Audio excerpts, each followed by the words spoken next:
cannot be, like the damage they cause to their cars cannot be fixed unless they are previously reported from someone.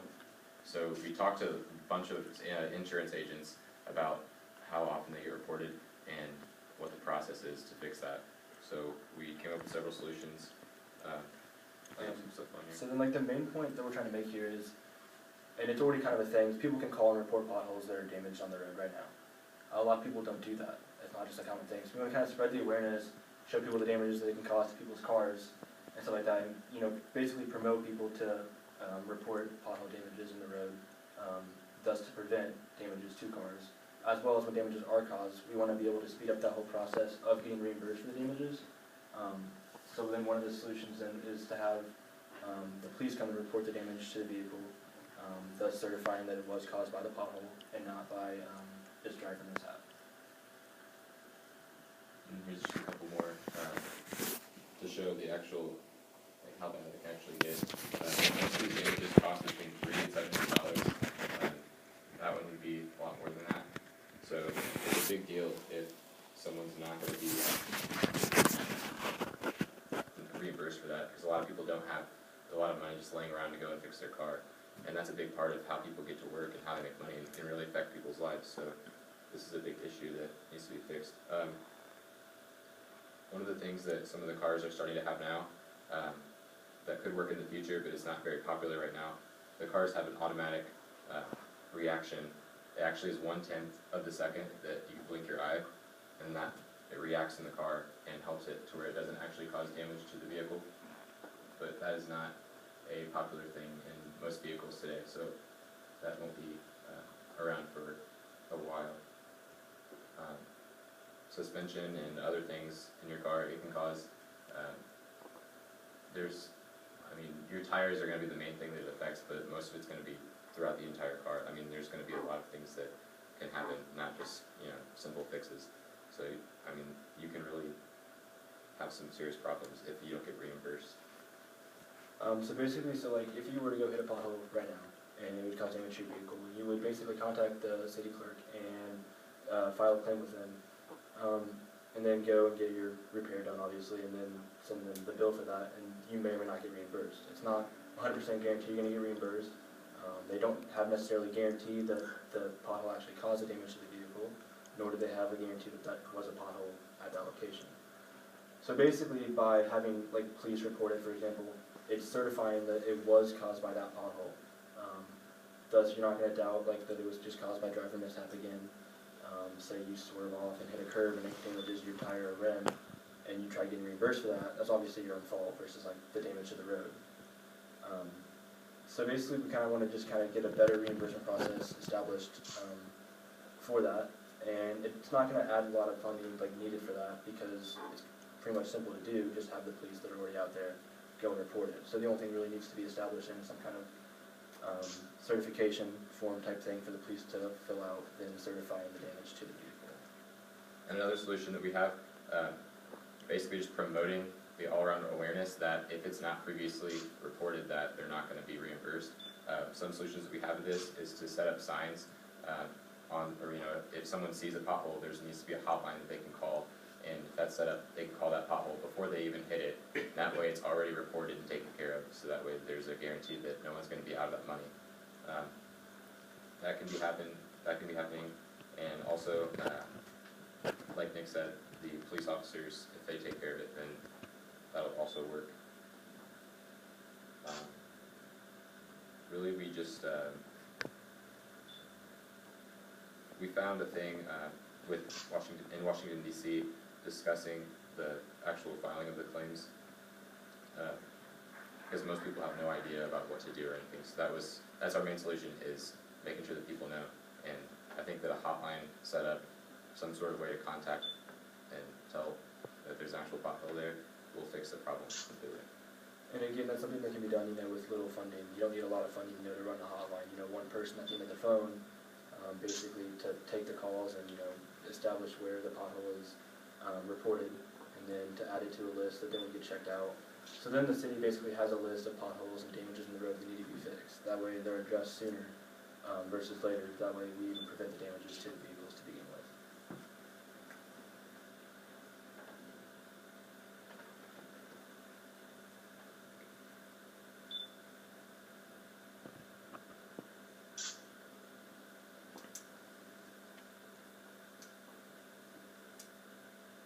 another thing is, we need to talk about how the roads are actually, potholes are formed, because in areas like Indiana, there's, like in the winter it gets really cold, in the summer it gets really hot, everyone knows that, but if there's a way to, target where these roads are actually getting bad, like in Indiana, in areas where the climate changes off and on, it doesn't need to be everywhere, so along with funding, it could be very affordable to do that, especially in areas, just making sure that places that have more potholes like here will get those hotlines, and not necessarily that this is an issue everywhere. It's more of a local thing that we actually believe can be taken care of.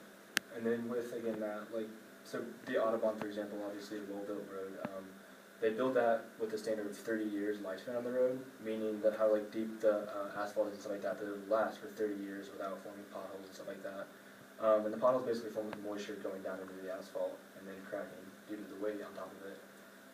So then with fixing them, we propose that they, have better construction on it, where they don't just necessarily fill in with tar, they actually fix the road and make it better that way that it doesn't happen again. It's almost a preventative process. So yeah, that's pretty much the whole thing, is making sure that everyone is reimbursed and making sure that the potholes are going to be previously reported, because not everyone has that money to just go and fix everything right away. And the general public, I feel, knows that potholes are an issue, but when you hit one, your main instinct is not, I wonder if this is reimbursed. No one knows that. No one knows to call and get it checked out and report. Most people skip right ahead to how much is this going to cost me out of my pocket. So that's the problem, is people don't know.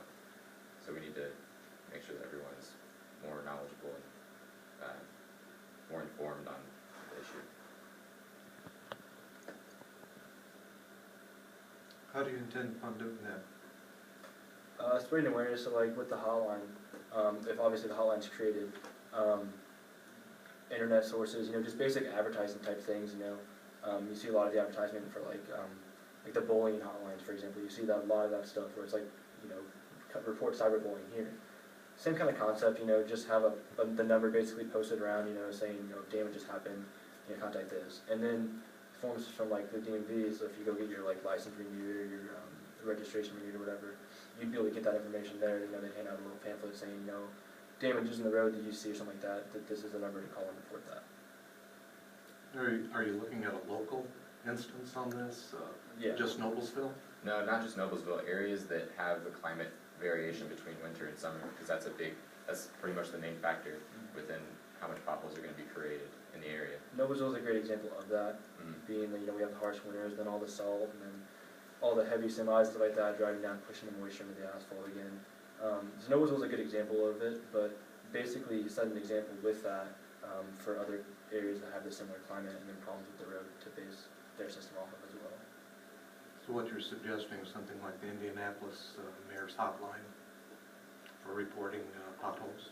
Correct, but we want to have signs that actually are up on the side of the road to make it more known, because not a lot of people know about the Mayor's Hotline. Yeah. And it exists, again, spreading the awareness of it, and then as well as speeding the reimbursement process up. Because you can call and report a pothole if you see it. It gets reported. It gets, put onto a list, but doesn't necessarily get fixed right away. And so we kind of have the push to basically, if everyone's reporting these claims, then they obviously have to address it. If you have 10 people calling right now reporting a pothole versus 1,000 people reporting it, there's obviously more likely a chance to get that fixed than to prevent the damage to the vehicles. And this is specifically for potholes, not just, the Mayor's Hotline could be for a lot of issues, but this is specifically targeted at potholes, getting them repaired and speeding up that process. What happens then when it's a state or county road as opposed to a municipal street? Then it would get reported to the higher government that's in charge of maintaining that road. This is on a local issue. Yeah, I realize it's a local issue, but there are state and county roads Yeah, in here. and they would just get reported to, like the Indiana Transportation Department and stuff like that to fix the road.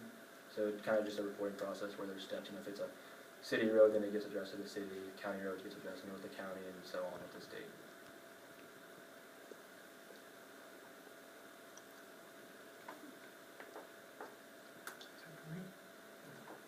Thank you, Thomas. Thank you.